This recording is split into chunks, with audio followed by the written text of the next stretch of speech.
आपका उद्देश्य बदला तो क्रिया का फल बदल गया। कई बार सुनाया है। एक दुष्ट स्वभाव वाला आदमी था, तो जंगल में गड़ासा लेके खड़ा होता। वहां से चाहे वो महात्मा निकले चाहे वो गृहस्थ निकले, पहली बात उसका दंड कमंडल रुपया पैसा छीन लेना, और दूसरी बात उसको जिंदा ना छोड़ना। तो मौज, ऐसा हिंसक क्रूर स्वभाव का था, छीन लेना और मार देना। बहुत ध्यान से सुनना, ऐसा ही करता। अब एक महात्मा जो बड़े भजनानंदी तपस्वी त्यागी थे, तो ऐसे संतों के दर्शन मात्र से पाप नष्ट होते हैं। संत दरस जिम पातक टरे, बड़े भाग पाइप सत्संगा, विनय प्रयास होई भव भंगा। ऐसे महापुरुष का सानिध्य जो ही मिला तो उसने उठाया गड़ासा। तो उनका क्यों भाई, क्यों मारोगे? बोले हमारा व्यसन है, मारना हमारा स्वभाव है, हमारी आदत है, हमें नशा है, हम सामान छीन लेते हैं मारते हैं। बोले ऐसी दुर्गति होगी तेरी कि तुझे पता नहीं। वो तपबल संपन्न थे, वो जो जो बोल रहे थे वो ऐसा लग रहा था कि उसके दिमाग पे लग रहा है। थोड़ी ही देर में संभाषण मात्र, एक तो दर्शन दूसरा संभाषण, तत्काल उसके हृदय में कंपायमान, हृदय में भय पैदा हुआ, चरणों में गिर गया। महाराज मैं तो बहुत पाप की, ये देखो संत दर्शन का फल, कोई उपाय बताओ। महाराज सब छोड़ दूंगा यदि मुझे शिष्य बना लो।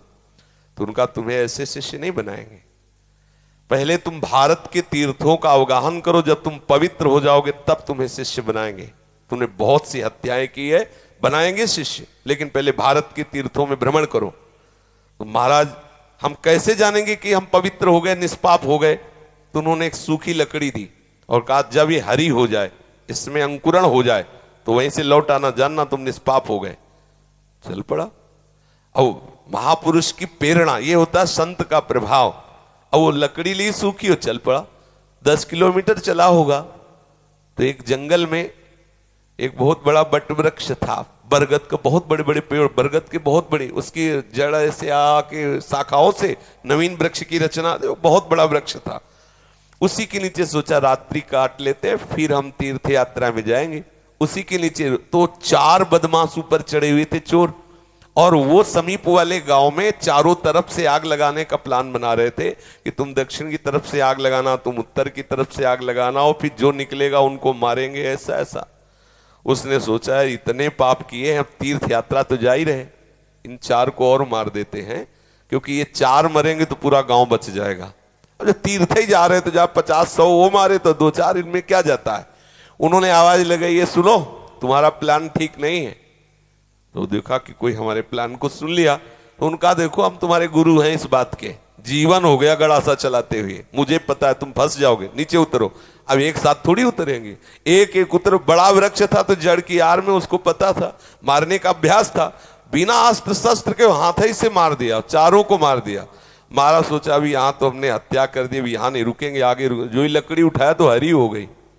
गुरु जी लोग कहा था लकड़ी हरी हो जाए तो वापस आ जाना तीर्थ यात्रा। अभी तो कोई गंगा नहाया नहीं, जमुना नहीं नहाया, तीर्थ यात्रा नहीं की, और लकड़ी हरी हो गई, पर गुरु ने कहा था हरी हो जाए तो वापस आ जाना। वापस चला गया।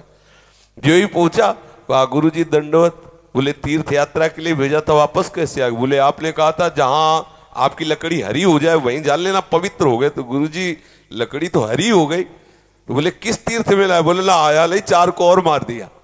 बोले 4 को मार दिया तो और पाप बढ़ना चाहिए, कैसे क्या? तब उन्होंने बताया पूरे गांव की रक्षा करने के भाव से मैंने 4। तो बोले देखो बेटा, अभी तक अपने स्वार्थ के लिए मारते थे, उद्देश्य था आपको अपने स्वार्थ का, तो वो पाप हुआ। लेकिन पूरे नगर के गाय बैल जीव जंतु स्त्री पुरुष बच्चे सबकी रक्षा का उद्देश्य रख के 4 को मार दिया, तो वो महापुण्य हो गया। अब समझे, क्रिया वही है, उद्देश्य बदल गया तो फल बदल गया उसका।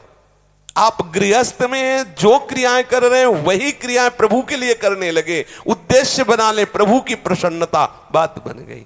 सर्वधर्मान परित्यज्य मामेकं शरणं व्रज अहम त्वां सर्व पापेभ्यो मोक्षयिष्यामि मा शुचा। तू चिंता मत कर कि धर्म त्याग का पाप लगेगा, मैं तुझे निष्पाप कर दूंगा, लेकिन तू मेरे चरणों का आश्रय ले ले। हर धर्मों की पूर्ति भगवत प्राप्ति से होती है, और प्रभु के चरणारविंद का आश्रय लेना परम धर्म है।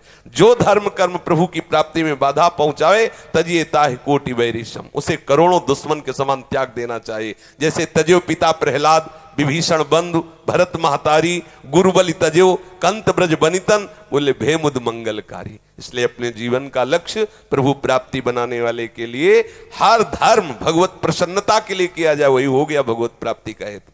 समझ रहे? ऐसे कितने महापुरुष देखे गए अपने कुल कर्म को करते हुए भगवत प्राप्त हो गए, क्योंकि वो प्रभु की प्रसन्नता के लिए किया।